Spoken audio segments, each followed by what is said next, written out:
figure. Questa qua del 75-77, gravissima, è la peste in cui muore Tiziano. Questo è il dipinto che Tiziano, vecchio, aveva più di 90 anni, dipingeva a manate, a ditate, non disegnava più, erano grumi di colore quelli che buttava, sparava sulla tela. Questo dipinto era per la sua tomba ai frari, ma non ha fatto in tempo a finirlo, perché Tiziano è morto nella sua casa ai Bivi, alle fondamenta 9, nel 76, e non l'ha finito. Nello stesso giorno è morto suo figlio Orazio, la casa è stata saccheggiata, i dipinti portati via.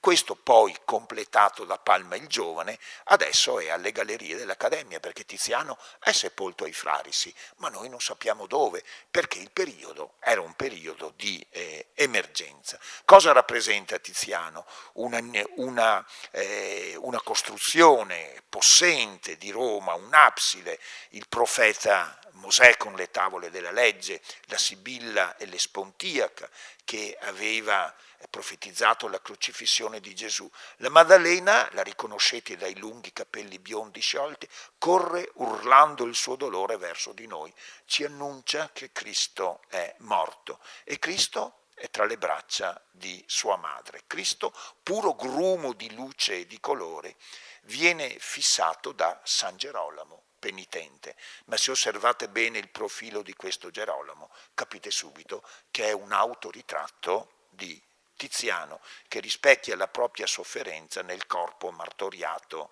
di Gesù.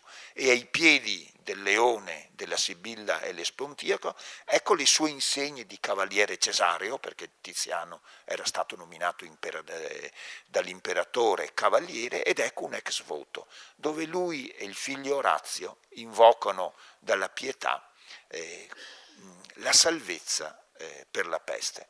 Ma la peste non risparmierà né lui né suo figlio né la sua casa, che viene saccheggiata.